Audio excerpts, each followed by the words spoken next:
नमस्कार, मैं विनय कुशवाहा। आप देख रहे ई न्यूज़ बिहार। हम आपको दिखाते हैं, हम पहुंचे हैं ग्रेटर नोएडा में, जहां सम्राट अशोक क्लब द्वारा सम्राट अशोक कन्वेंशन केंद्र की आधारशिला एवं 2286वां धम्म विजय दिवस का आयोजन किया गया, जिसमें बड़ी संख्या में लोगों ने उपस्थित होकर विजय धम्म दिवस को सफल बनाया। आइए हम आपको दिखाते हैं इस कार्यक्रम को संबोधित करते हुए जीवन दीप, जो सम्राट अशोक क्लब छत्तीसगढ़ के प्रदेश अध्यक्ष हैं। उन्होंने सम्राट अशोक के और तथागत गौतम बुद्ध के विचारों को जीवन में अपनाने का संकल्प लिया। साथ ही उन्होंने यह भी बताया कि जो टाटा परिवार है, सम्राट अशोक के इतिहास को खोजने में किस तरह से उन्होंने मदद किया, टाटा परिवार की योगदान है, उसकी भी चर्चा की। आइए हम आपको दिखाते हैं जीवनदीप जी ने सभा को संबोधित करते हुए। इतना शानदार कार्यक्रम होगा इसकी मैं कल्पना नहीं कर पा रहा था। इसके लिए दिल्ली की पूरी टीम को बहुत बहुत बधाई।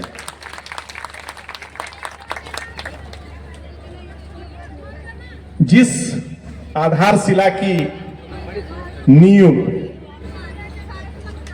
रखने के लिए हम लोग 2000 साल बाद पुनः प्रयास कर रहे हैं, उसके साक्षी के रूप में नेपाल सरकार के पूर्व कैबिनेट मंत्री डॉक्टर केशव मान शाक्य साहब, उनकी धर्मपत्नी, उनके बेटे, उनके समधी, उनका पूरा परिवार, आप सभी लोगों को मैं भारत की तरफ से हार्दिक शुभकामनाएं और आप लोगों का हार्दिक अभिनंदन करता हूं।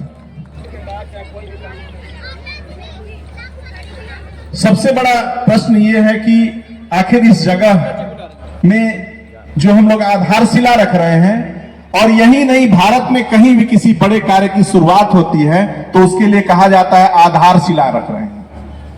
कोई घर बनवाता है तो नहीं कहता है मैं आधारशिला रख रहा हूं, कहता है क्या?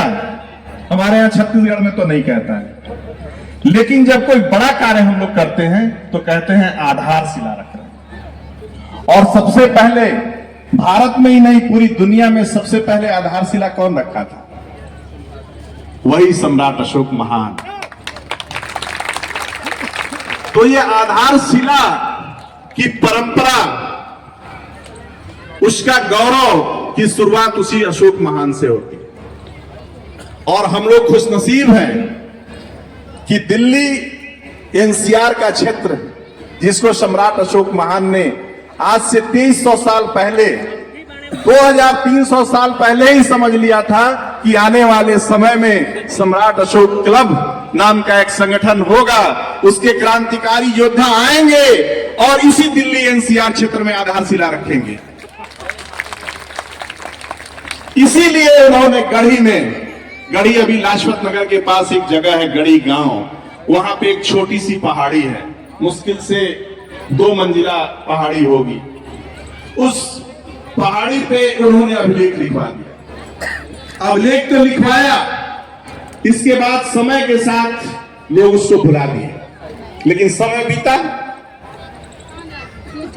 आजादी के बाद की बात है, एक राज बहादुर ठेकेदार थे जिनको पत्थरों की तलाश थी, क्योंकि राजस्थान से पत्थर ले आने में दिल्ली में किसी भी कंस्ट्रक्शन के लिए बड़ा महंगा सौदा। तो किसी ने कहा एक छोटी सी पहाड़ी यहां दिल्ली में है, क्यों ना उसको उड़ा के बारूद से और उसके पत्थर को हम लोग यूज कर लें। तो राज बहादुर के जो करिंदे थे, उन्होंने बारूद लगा के सब सेट किया कि साहब आ रहे हैं, ठेकेदार साहब आ रहे हैं, इसको उड़ाना है। बात सुनिएगा, बड़ी मार्मिक बात है। तो उस गढ़ी के अशोक के शिलालेख को उड़ाने के लिए बारूद लगा दिया गया था, अनजाने में, जानबूझ के नहीं, क्योंकि वो तो मजदूर थे।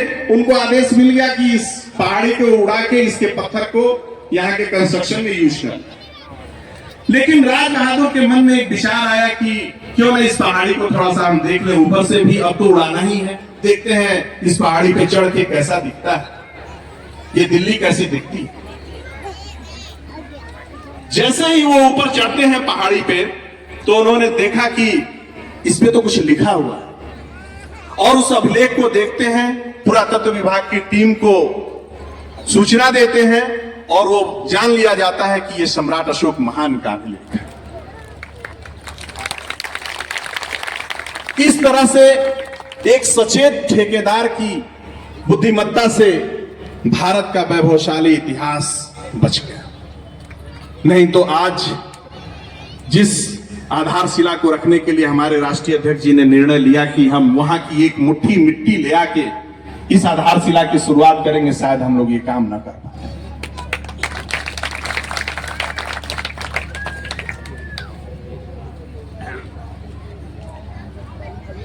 अभी एक बहुत बड़ा दिल्ली में आयोजन हुआ G20, जिसकी शुरुआत एक अशोक की उक्ति से की गई, हेवम लोकशा हित मुखे ती अत इवम नातिशु हेवम।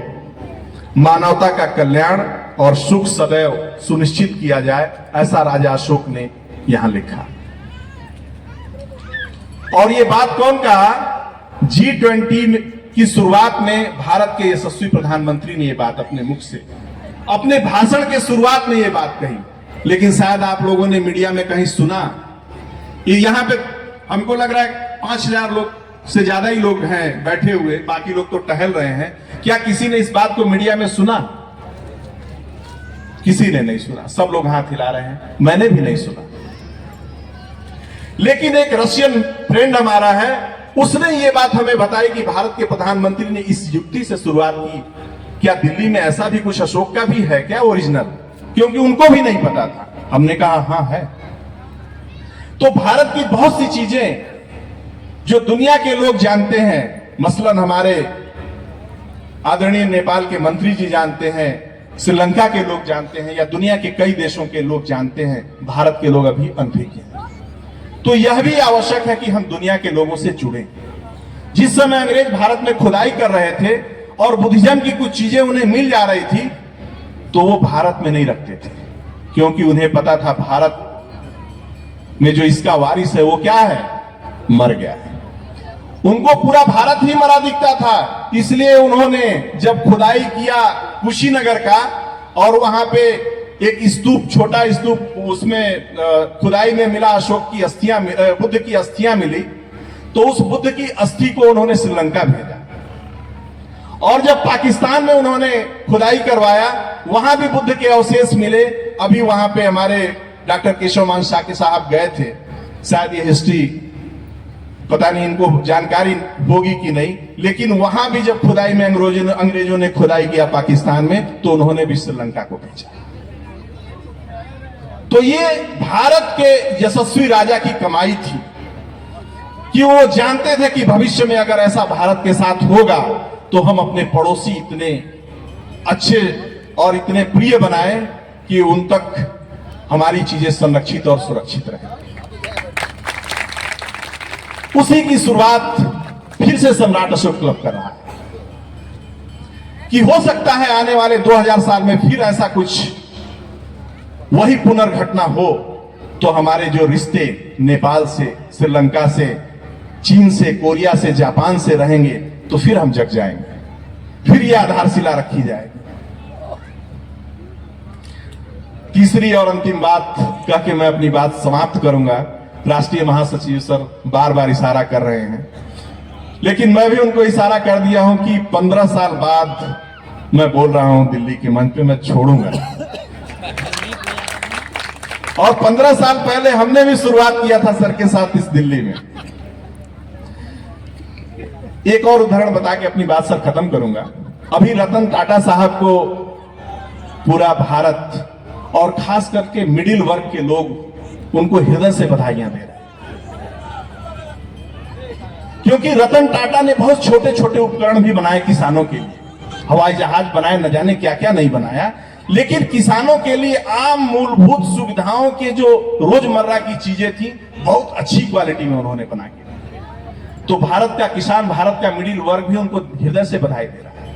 लेकिन सम्राट अशोक क्लब के लिए भी एक बहुत बड़ी बात है और एक बहुत बड़ी सूचना है, आपका हृदय आज गदगद हो जाएगा कि रतन टाटा ने आखिर सम्राट अशोक को क्या दिया, या सम्राट अशोक क्लब वालों को क्या दिया। भाई, सम्राट अशोक क्लब के लोगों का उद्देश्य ही है भारत का स्वर्णिम भविष्य, गढ़ना जैसा सम्राट अशोक महान ने गढ़ा था।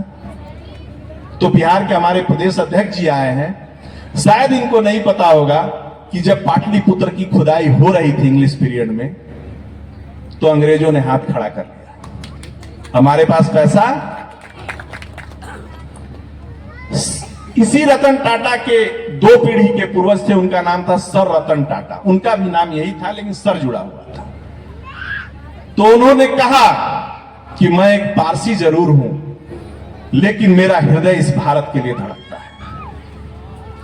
अगर भारत के यशस्वी सम्राट की खोज की जा रही है, उस विशाल राजधानी की खोज की जा रही है, और इतना तय हो गया कि वो पाटलिपुत्र में है, तो मैं इसके लिए अपना बहुत धन देने के लिए तैयार। तो उस रतन टाटा ने अपना बहुत खजाना दिया, और खुदाई जब तक पूरी नहीं हो गई, तो पाटलिपुत्र में उसी समय कुम्हरार निकला, उसी समय बुलंदी बाग, 3-4 प्लेस निकले। तो ये रतन टाटा का भी, सर रतन टाटा का भी ऋण सम्राट अशोक क्लब के ऊपर है। और ऐसे बहुत से ऋण इस आधारशिला को रखने के लिए मिले हैं, और भविष्य में हमें उम्मीद है कि उससे भी बड़ा ऋण मिलने वाला है। सर रतन टाटा के नाम को पता नहीं भारत के लोगों ने उस ऋण के लिए याद किया होगा कि नहीं, लेकिन सम्राट अशोक क्लब आज याद कर रहा है। क्यों याद कर रहा है? क्योंकि हमने अपने खून में, अपने कसम में, अपनी प्रतिज्ञा में यह लिया है कि जो भी इस भारत की सरजमी ही नहीं, पूरी दुनिया में जो भी मानवता के कल्याण के लिए काम करेगा, उसके इतिहास को भारत में कम से कम सम्राट अशोक क्लब के लोग चिरस्थायी करेंगे। और मैं डॉक्टर केशव साके साहब को एहसास दिला देता हूं कि भारत में एक संस्था है LIC, जिसका एक स्लोगन है, जिंदगी के साथ भी और जिंदगी के बाद भी। तो सर, हम तो जिंदगी के साथ आपके साथ जुड़ गए हैं, और दुनिया के बहुत से देशों से अब हम लोग जुड़ रहे हैं। तो ये जिंदगी के साथ तो जुड़ ही रहे हैं, लेकिन जिंदगी के बाद भी हम लोग जुड़े रहेंगे।